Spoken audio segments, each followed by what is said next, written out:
ngasisu Manipuri Horror Story mapuduna laksari Wari tabirakpa Wakim phundrei. Horror Story Wari asi hingliba amadi sikhraba kanamataga mari lainajadi. Wari asi writer gi wakhalna sagasaduna izaba wari amakakni. Wari asida soikilan ki yaurabasu ngakpiyu haina haizadi. Asibagee Thawai. Misik miracle taraktaba matamni numidangi pung taragani thui makai tarakpa duwaida mani mamlaba lambi amada gari masa ama thauraga lai. Mani na gari thorakpa aduda yamna kanba nungsit ama silai. Mani ngahak lambi aduda gari adu khamli. Lambi matai aduda leptuna leiringai tanja aduda mani gi matungdagi nasol pikpa khonjel ama tarai. Mani mamai do fat lai thorai mani kibna suloire kidaba saduna hairai. Kanano naril papa thulau mani egi iti khangange ngasidi nupa oiro nupi oiro loina thulau na thwai loge mani wahaidu masina duda murum murum solingai tanja duda mani gi mitmang maktada masam zuwai zuwai tabi mamit ngorok ngobi angoba masu setpi nupi ama tholai mani yamna pakhatna kanano nang kanano angoba masu na setliba nupi aduna khumlai yengo aki sakamsi nang ningsinglibra munna yengo Mani nupi adu gi saktam du muna yengli mani kibana makhonga nikpana su loire but nupi adu nui yamna kibu khonjel da amuk sari mani nang aibu tasingna kawre sinatra nangi sumatam lakhi gani but nupi adu yam sauna mani da muna yenglai mani kibe henman khidana mamit adu khujinki but nupi adu swai mangki mani mamit adu fat pang thurakpada kanamata lairamdre asum tauna mani gari edu ista tauri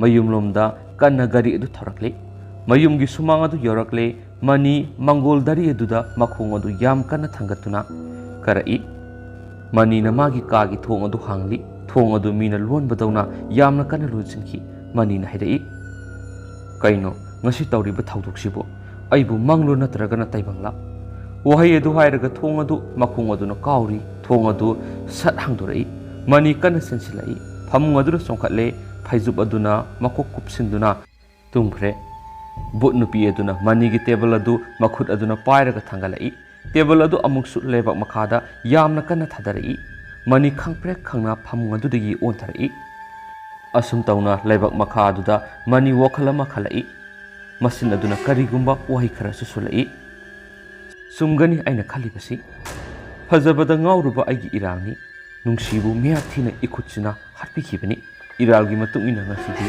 aisu nungsigi makutta thawai thaba tabani mani masina dudagi tholakliba wahi aduna oire nungsigi thawai haksang kaina kharaba thawai adu hena asauba ama oina nungsi miludagi pirang senthari amuksu makhol thona kaplagli kanana bu khangbigani kanana bu tabigani asiba thawai gi maisak pumba numit adu hokre mathangi numit ni santos mani khoida lai mani mangol adu ungduna laidi santos na kaurai mani o mani ta deba masimagi haunabi yu thaksilaga kadaida kana halusige kadaida nupi phajaba lehauge khandana adum lairadawni magi hakdakta nungsibusu ibani sangduna hatokpiredana o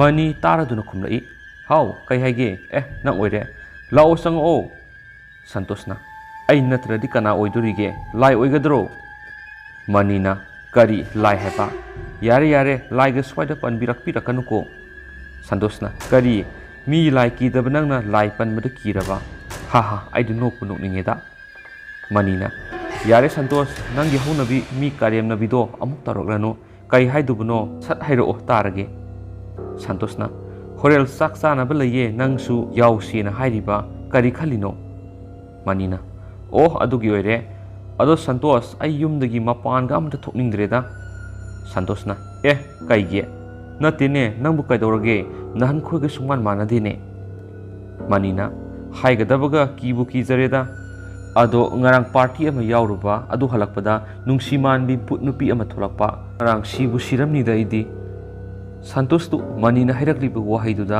nukningu fawdra nokthorei amuka hairei kariye aikhoi ani na hatkraba nungsido but olaga nangolda tamnara iba mani yare to aidi sidore nokpada nangi wakhal no iramgani kari kanadabada wathi ware mama aikhoi na haibabu yaramlabadi sikhridubu siramkhidro farabani akhoi anina hatokpikribadu fajabi magi haktakta akhoi su kayada wahalino manina yar he nangsu asingmani aigi wakhalnaga natte direct aigi mitmangdani tholaido nangona thoktabanina nangdi thajararoi santosh na mohirai wakhana oiramgani me nangbo yarese sikhraba magi wari si toklasi ado horen ai ngana lawba lake nang lusilaga leiramako aisu chatlage santosh nokphet tawna sathre mayumda manidi ngarangi hawdoktu ningsing kiduna leiri manigi manakung adu tari mani haina kauba khonjalama mani kina mapalatu tholai leptuna leiri numit adu tasilakle mani imungdura sangdana sumanga dura leptuna leiri tanja adu santosna mani gi makhut sagal paiduna tap pairei mani yamna kanba khonjelda hoima hairaga asumna laurai manina nang oire sibu siramnida mibu adukthina khangan bahuna bro ya he nangsu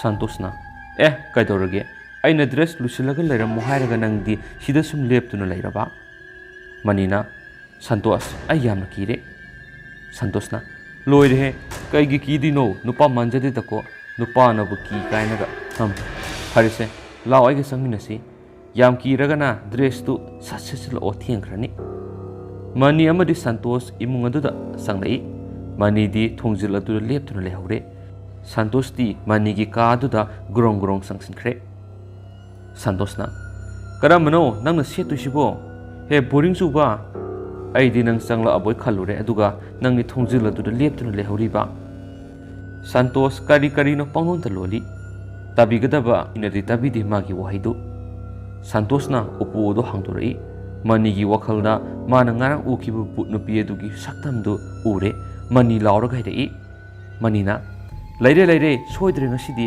aigi thawai mangba numito ngasi oiramle kiramdaba santos tu mana laurakpaduda kibugum khangmugum mapaladuda senthorei makhoi eni konchinaraga panglauta laungari santosna mani lao nang aikhoi doina lao satlasi na khoi gi yumse kainoma tawi hanaga suman manade mani mayum adu solun silamlaga sakhre santos ki mayumda makhoi ani do mayum adu yorakle santos ki ka adu da ngya phamlaga pathari santosna mani noigi yumdo karinoma posakharadi leramgani madunani nangna pangki da kiribado ado pharese satnanaba tawrasi nang aigi sidagi dress ama selao manina hoi ado ngasi se satyam satningdre nangna hairebani na satlurasi ani du lambi du gari edu thaudun lai party mafam adu yoksilakle mamanaba mayam duga wari ngak sanari wari sanaba loireduna saksu saba loireduna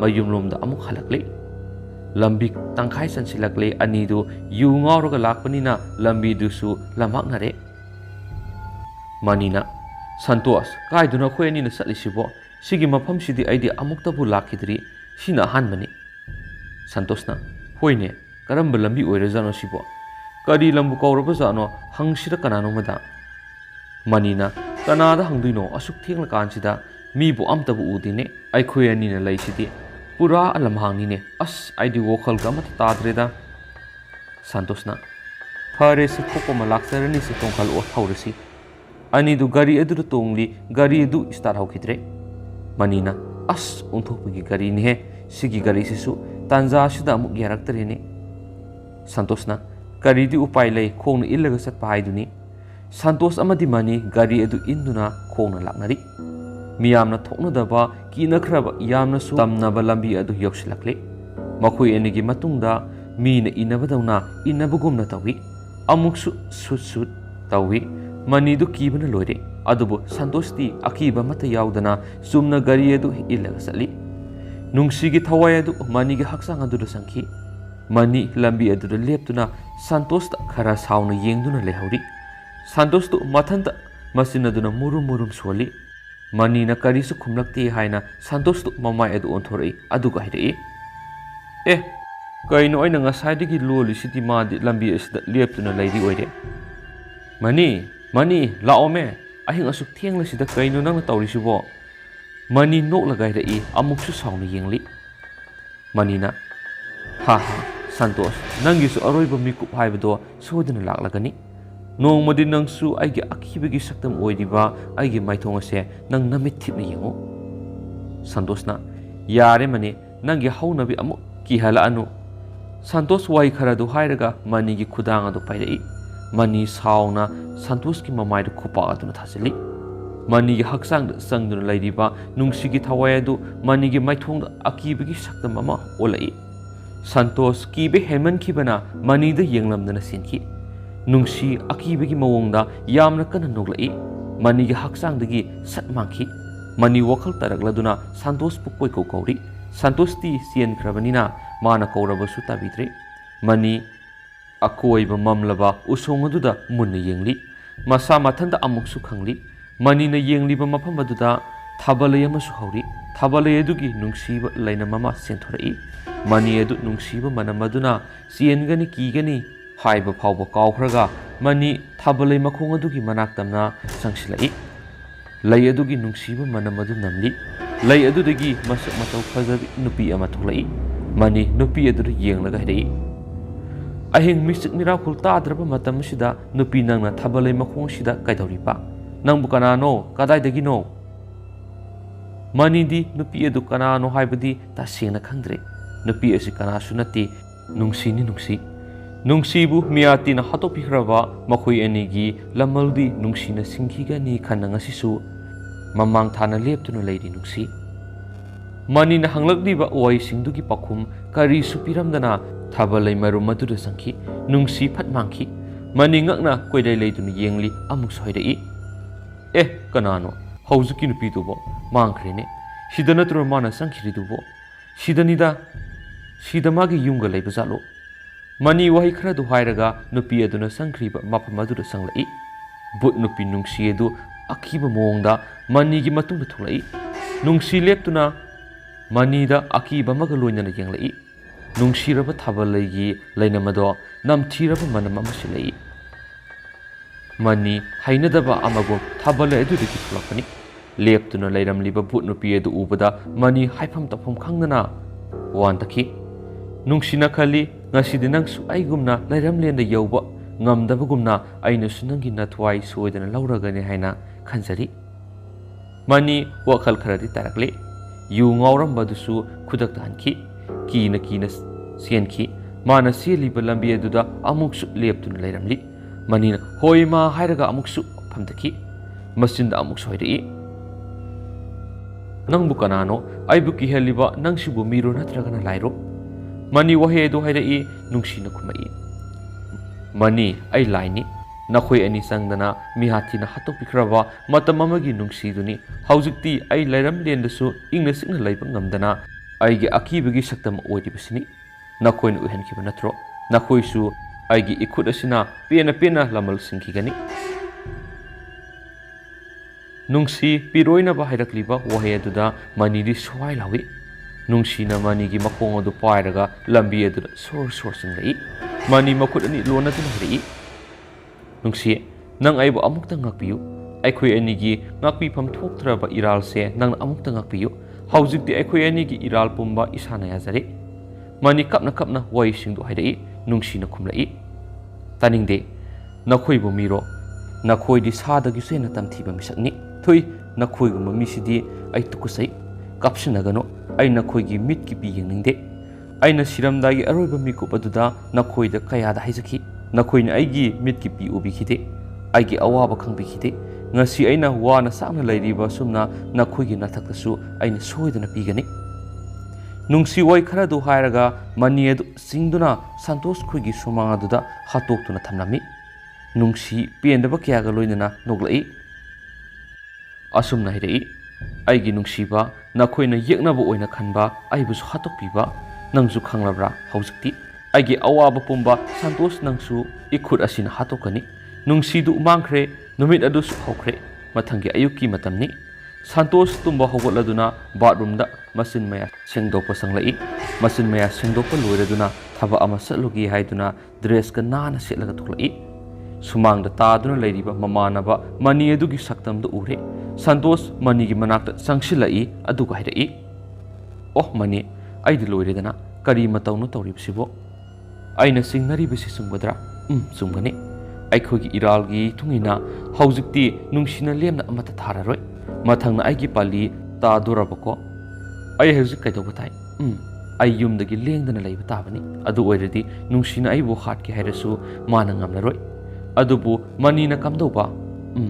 ꯑꯩꯅ ꯐꯅꯕ ꯁꯤꯟꯕ ꯍꯥꯏꯗꯨꯅꯤ꯫ ꯁꯟꯇꯣꯁ ꯋꯥꯍꯩ ꯑꯗꯨ ꯍꯥꯏꯔꯒ ꯌꯣꯄꯥꯛ ꯑꯃ ꯄꯥꯏꯔꯒ ꯃꯈꯣꯏꯒꯤ ꯍꯤꯡꯒꯣꯜ ꯑꯗꯨꯗ ꯃꯅꯤꯕꯨ ꯐꯨꯝꯖꯤꯟꯅꯕ ꯂꯩꯕꯥꯛ ꯑꯗꯨ ꯇꯧꯔꯤ꯫ ꯂꯩꯕꯥꯛ ꯑꯗꯨ ꯇꯧꯕ ꯂꯣꯏꯔꯦ꯫ ꯃꯅꯤꯒꯤ ꯊꯋꯥꯏ ꯌꯥꯎꯗ꯭ꯔꯕ ꯍꯛꯆꯥꯡ ꯑꯗꯨ ꯐꯨꯝꯖꯤꯟꯈꯤ꯫ ꯁꯟꯇꯣꯁ ꯃꯥꯒꯤ ꯀꯥ ꯑꯗꯨꯗ ꯊꯣꯡ ꯑꯗꯨ ꯂꯣꯟꯁꯤꯟꯗꯨꯅ ꯂꯩꯈꯤ꯫ ꯑꯁꯨꯝꯅ ꯅꯨꯃꯤꯠ ꯑꯗꯨꯁꯨ ꯆꯪꯈ꯭ꯔꯦ꯫ ꯑꯍꯤꯡꯒꯤ ꯄꯨꯡ 2:30 ꯇꯥꯔꯛꯄ ꯑꯗꯨꯋꯥꯏꯗ ꯁꯟꯇꯣꯁꯀꯤ ꯐꯃꯨꯡ ꯃꯃꯥꯡ ꯑꯗꯨꯒꯤꯗ ꯂꯩꯔꯤꯕ ꯊꯣꯡꯅꯥꯎ ꯑꯗꯨ ꯌꯥꯝ ꯇꯝꯊꯤꯕ ꯃꯑꯣꯡꯗ ꯍꯥꯡꯗꯣꯔꯛꯏ꯫ ꯁꯟꯇꯣꯁ ꯇꯨꯝꯂꯝꯕꯗꯒꯤ ꯐꯨꯛ ꯍꯧꯒꯠꯂꯛꯏ꯫ ꯑꯃꯨꯛꯁꯨ ꯀꯥꯡꯈ ꯑꯗꯨꯗꯒꯤ ꯀꯩꯒꯨꯝꯕ ꯄꯣꯠꯁꯛ ꯑꯃ ꯂꯩꯕꯗꯧꯅ ꯀ꯭ꯔꯣꯡ ꯀ꯭ꯔꯣꯡ ꯇꯧꯔꯛꯏ꯫ ꯁꯟꯇꯣꯁ ꯀꯤꯅ ꯀꯤꯅ ꯀꯥꯡꯈ ꯑꯗꯨꯗ ꯃꯀꯣꯛ ꯑꯗꯨ ꯂꯩꯊꯔꯒ ꯌꯦꯡꯂꯛꯄꯅꯤ꯫ ꯀꯥꯡꯈꯗ ꯂꯨꯝꯗꯨꯅ ꯂꯩꯔꯤꯕ ꯕꯨꯠ ꯅꯨꯄꯤ ꯅꯨꯡꯁꯤ ꯑꯗꯨꯅ ꯁꯟꯇꯣꯁꯀꯤ ꯃꯀꯣꯛ ꯑꯗꯨ ꯄꯥꯏꯔꯒ ꯆꯤꯡꯊꯈꯤ꯫ ꯁꯟꯇꯣꯁ ꯃꯤꯀꯨꯞ ꯑꯗꯨꯗ ꯑꯔꯣꯏꯕ ꯃꯤꯀꯨꯞ ꯑꯣꯏꯈꯤ꯫ ꯅꯨꯡꯁꯤ ꯑꯋꯥꯃꯩꯁꯥꯛ ꯐꯣꯡꯗꯣꯛꯄ ꯑꯣꯏꯅ ꯅꯣꯛꯂꯒ ꯍꯥꯏꯔꯛꯏ, ꯍꯥ ꯍꯥ, ꯍꯧꯖꯤꯛꯇꯤ ꯑꯩꯒꯤ ꯅꯤꯡꯕ ꯊꯨꯡꯂꯤ꯫ ꯑꯗꯨꯕꯨ ꯑꯩꯅ ꯂꯩꯔꯝꯂꯦꯟꯗ ꯏꯪꯅ ꯆꯤꯛꯅ ꯂꯩꯕ ꯉꯝꯅꯅꯕ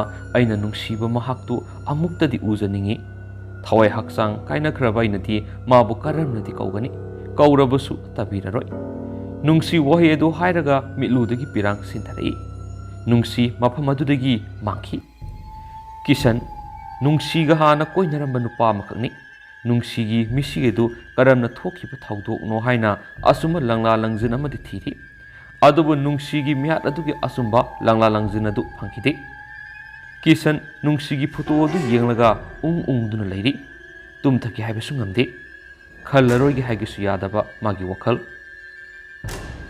ꯀꯤꯁꯟ ꯅꯨꯡꯁꯤꯕꯨ ꯅꯤꯡꯁꯤꯡ ꯀꯞꯂꯤ꯫ ꯀꯞꯅ ꯀꯤꯁꯟꯗꯨ ꯊꯦꯡꯅꯈ꯭ꯔꯦ꯫ ꯀꯤꯁꯟꯒꯤ ꯃꯪꯂꯥꯟꯗ ꯅꯨꯡꯁꯤ ꯂꯥꯛꯇꯨꯅ ꯀꯤꯁꯟꯒꯤ ꯃꯅꯥꯛꯇ ꯐꯝꯂꯒ ꯍꯥꯏꯔꯛꯏ, ꯅꯥ ꯀꯤꯁꯟ, ꯑꯩ ꯌꯥꯝꯅ ꯋꯥꯔꯦ꯫ ꯑꯩꯒꯤ ꯊꯋꯥꯏ ꯑꯁꯤ ꯉꯁꯤ ꯐꯥꯎꯕ ꯂꯩꯔꯝꯂꯦꯟꯗ ꯌꯧꯕ ꯉꯝꯗꯅ ꯂꯩꯔꯤ꯫ ꯇꯝꯊꯤꯔꯕ ꯁꯛꯂꯣꯟ ꯑꯃ ꯑꯣꯟꯗꯨꯅ ꯅꯪꯅ ꯑꯩꯒꯤ ꯑꯋꯥꯕꯁꯦ ꯈꯪꯕꯤꯔꯒꯗꯤ ꯍꯌꯦꯡ ꯄꯨꯔꯅꯤꯃꯥꯒꯤ ꯑꯍꯤꯡ ꯑꯁꯤꯗ ꯅꯪꯒ ꯑꯩꯒ ꯑꯔꯣꯏꯕ ꯑꯣꯏꯅ ꯑꯃꯨꯛꯇꯗꯤ ꯎꯅꯁꯤ꯫ ꯑꯩꯒꯤ ꯊꯋꯥꯏ ꯑꯁꯤꯅ ꯂꯩꯔꯝꯂꯦꯟꯗ ꯏꯪꯅ ꯆꯤꯛꯅ ꯂꯩꯕ ꯉꯝꯅꯅꯕ ꯅꯪ ꯑꯩꯕꯨ ꯀꯧꯔꯛꯎ꯫ ꯑꯩ ꯅꯪꯒꯤ ꯅꯅꯥꯛꯇ ꯂꯥꯛꯈꯤ꯫ ꯅꯨꯡꯁꯤ ꯋꯥꯍꯩꯁꯤꯡꯗꯣ ꯍꯥꯏꯔꯝꯂꯒ ꯆꯠꯈ꯭ꯔꯦ꯫ ꯀꯤꯁꯟ ꯃꯤꯀꯞ ꯐꯠ ꯊꯣꯛꯂꯛꯏ꯫ ꯍꯨꯃꯥꯡꯅꯁꯨ ꯂꯨꯞꯄ ꯃꯈꯩ ꯀꯤꯁꯟ ꯌꯥꯝꯅ ꯅꯨꯡꯉꯥꯏꯇꯅ ꯐꯝꯗꯨꯅ ꯂꯩꯔꯤ꯫ ꯃꯇꯝꯅ ꯀꯅꯥꯕꯨꯁꯨ ꯉꯥꯏꯗꯕꯒꯨꯝ ꯅꯨꯃꯤꯠ ꯑꯗꯨꯁꯨ ꯍꯧꯈ꯭ꯔꯦ꯫ ꯃꯊꯪꯒꯤ ꯄꯨꯔꯅꯤꯃꯥ ꯊꯥꯒꯤ ꯑꯍꯤꯡꯅꯤ꯫ ꯑꯃꯥꯏꯕ ꯑꯃꯒ ꯀꯤꯁꯟꯒꯅ ꯅꯨꯡꯁꯤꯒꯤ ꯊꯋꯥꯏꯅ ꯂꯩꯔꯝꯂꯦꯟꯗ ꯏꯪꯅ ꯆꯤꯛꯅ ꯂꯩꯕ ꯉꯝꯅꯅꯕ ꯂꯥꯏ ꯈꯨꯔꯨꯝꯂꯤ꯫ ꯑꯃꯥꯏꯕꯗꯨꯅ ꯍꯥꯏꯔꯛꯏ, ꯏꯕꯨꯡꯉꯣ, ꯀꯧꯖꯔꯣ, ꯃꯥ ꯅꯪꯒꯤ ꯅꯅꯥꯛꯇ ꯁꯣꯏꯗꯅ ꯂꯥꯛꯀꯅꯤ꯫ ꯀꯤꯁꯟꯅ, ꯅꯨꯡꯁꯤ, ꯑꯁꯨꯝ ꯍꯥꯏꯅ ꯀꯧꯔꯛꯂꯤ꯫ ꯅꯨꯡꯁꯤ ꯀꯤꯁꯟꯒꯤ ꯃꯤꯠꯃꯥꯡꯃꯛꯇꯗ ꯊꯣꯛꯂꯛꯏ꯫ ꯀꯤꯁꯟ ꯉꯛꯅ ꯅꯨꯡꯁꯤꯗ ꯃꯨꯟꯅ ꯌꯦꯡꯗꯨꯅ ꯂꯩꯔꯤ꯫ ꯅꯨꯡꯁꯤ ꯅꯨꯄꯥ ꯑꯃꯒꯤ ꯃꯥꯏꯊꯣꯡꯗꯕꯨ ꯌꯦꯡꯗꯨꯅ ꯃꯄꯤ ꯏꯔꯥ ꯆꯦꯅ ꯍꯥꯏꯔꯛꯏ, ꯇꯥ ꯀꯤꯁꯟ, ꯑꯩ ꯌꯥꯝꯅ ꯋꯥꯔꯦ꯫ ꯊꯋꯥꯏ ꯑꯩꯒꯤ ꯑꯋꯥꯕ ꯃꯩꯁꯥ ꯑꯁꯦ ꯈꯪꯕꯤꯔꯔꯣꯏ ꯈꯟꯅ ꯅꯪꯒꯤ ꯃꯪꯂꯥꯟꯗ ꯂꯥꯛꯇꯨꯅ ꯑꯩꯒꯤ ꯑꯋꯥꯕ ꯄꯨꯝꯕ ꯐꯣꯡꯗꯣꯛꯔꯝꯕꯅꯤ꯫ ꯀꯤꯁꯟꯅ, ꯑꯗꯨꯕꯨ ꯅꯨꯡꯁꯤ, ꯑꯩꯅ ꯆꯤꯡꯅꯔꯤꯕꯗꯤ ꯅꯪ ꯑꯃꯨꯛꯇ ꯀꯣꯛꯍꯜꯂꯨ꯫ ꯅꯨꯡꯁꯤꯅ, ꯃꯥꯅꯤ, ꯅꯪꯒꯤ ꯌꯦꯛꯅꯕ ꯑꯣꯏꯔꯤꯕ ꯃꯈꯣꯏ ꯑꯅꯤꯅ ꯑꯩꯕꯨ ꯍꯥꯠꯇꯣꯛꯄꯤꯈꯤꯕꯅꯤ꯫ ꯅꯪꯒ ꯑꯩꯒ ꯎꯅꯈꯤꯕ ꯅꯨꯃꯤꯠ ꯑꯗꯨꯗ ꯃꯈꯣꯏ ꯑꯅꯤꯅ ꯑꯩꯕꯨ ꯅꯨꯄꯤ ꯑꯣꯏꯕꯤꯒꯤ ꯏꯀꯥꯏ ꯈꯨꯝꯅꯕꯕꯨ ꯃꯪꯍꯟꯕꯤꯈꯤ꯫ ꯑꯩꯒꯤ ꯊꯋꯥꯏ ꯀꯟꯖꯅꯕ ꯀꯣꯏꯂꯥꯎ ꯂꯥꯎꯖꯈꯤ꯫ ꯀꯅꯥꯃꯠꯇꯅ ꯇꯥꯕꯤꯈꯤꯗꯦ, ꯀꯅꯥꯃꯠꯇꯅ ꯎꯕꯤꯈꯤꯗꯦ꯫ ꯑꯩꯕꯨ ꯃꯈꯣꯏ ꯑꯅꯤꯅ ꯍꯥꯠꯇꯣꯛꯄꯤꯔꯝꯂꯒ ꯃꯐꯝ ꯑꯗꯨꯗ ꯑꯩꯕꯨ ꯍꯨꯟꯗꯣꯛꯄꯤꯔꯝꯕꯅꯤ꯫ ꯍꯧꯖꯤꯛꯇꯤ ꯃꯈꯣꯏ ꯑꯅꯤꯁꯨ ꯑꯩꯒꯤ ꯈꯨꯠꯁꯤꯅ ꯄꯦꯟꯅ ꯂꯃꯟ ꯈꯨꯝꯂꯦ꯫ ꯅꯨꯡꯁꯤ ꯋꯥꯍꯩꯗꯨ ꯍꯥꯏꯔꯒ ꯃꯈꯣꯜ ꯊꯣꯛꯅ ꯀꯞꯂꯛꯏ꯫ ꯀꯤꯁꯟ ꯋꯥ ꯃꯈꯥ ꯇꯥꯔꯛꯏ, ꯅꯨꯡꯁꯤ, ꯅꯪ ꯉꯁꯤꯗꯒꯤ ꯂꯩꯔꯝꯂꯦꯟꯗ ꯏꯪꯅ ꯆꯤꯛꯅ ꯂꯩꯕ ꯑꯣꯏꯖꯔꯣꯀꯣ꯫ ꯑꯗꯨꯕꯨ ꯅꯨꯡꯁꯤ, ꯅꯪꯒ ꯑꯩꯒ ꯂꯥꯞꯅꯈ꯭ꯔꯕꯁꯨ ꯅꯪꯒꯤ ꯅꯨꯡꯁꯤꯕꯗꯤ ꯑꯩꯒꯤ ꯊꯃꯣꯏ ꯅꯨꯡꯁꯤꯗ ꯂꯦꯡꯗꯅ ꯂꯩꯔꯤꯌꯦ꯫ ꯅꯨꯡꯁꯤꯅ, ꯗꯥ ꯀꯤꯁꯟ, ꯍꯟꯗꯛ ꯃꯄꯣꯛꯁꯤꯗ ꯅꯪ ꯑꯩ ꯇꯝꯗ꯭ꯔꯕꯁꯨ ꯃꯊꯪ ꯃꯄꯣꯛꯇꯨꯗ ꯑꯩ ꯅꯪꯕు ꯅꯨꯡꯁꯤꯔꯝꯒꯦꯀꯣ꯫ ꯑꯩ ꯆꯠꯂꯒꯦ ꯗꯥ ꯀꯤꯁꯟ꯫ ꯅꯨꯡꯁꯤ ꯋꯥꯍꯩꯁꯤꯡ ꯑꯗꯨ ꯍꯥꯏꯔꯝꯂꯒ ꯑꯗꯨꯒ ꯃꯥꯡꯈꯤ꯫ ꯑꯃꯥꯏꯕ ꯑꯗꯨꯒ ꯀꯤꯁꯟ ꯑꯗꯨꯒꯁꯨ ꯂꯥꯏ ꯈꯨꯔꯨꯝꯕ ꯂꯣꯏꯈ꯭ꯔꯦ꯫ ꯅꯨꯡꯁꯤ ꯂꯩꯔꯝꯂꯦꯟꯗ ꯏꯪꯅ ꯆꯤꯛꯅ ꯂꯩꯖꯈꯤ꯫ ꯋꯥꯔꯤ ꯑꯁꯤ ꯄꯥꯊꯣꯛꯆꯈꯤꯕꯗ ꯁꯣꯏꯈꯤ ꯂꯥꯟꯈꯤ ꯌꯥꯎꯔꯁꯨ ꯃꯌꯥꯝꯅ ꯉꯥꯛꯄꯤꯒꯅꯤ꯫ ꯍꯌꯦꯡꯁꯨ ꯑꯅꯧꯕ ꯍꯣꯔꯔ ꯁ꯭ꯇꯣꯔꯤ ꯑꯃ ꯄꯨꯗꯨꯅ ꯂꯥꯛꯆꯒꯦ, ꯃꯌꯥꯝ ꯉꯥꯏꯕꯤꯔꯝꯃꯨ꯫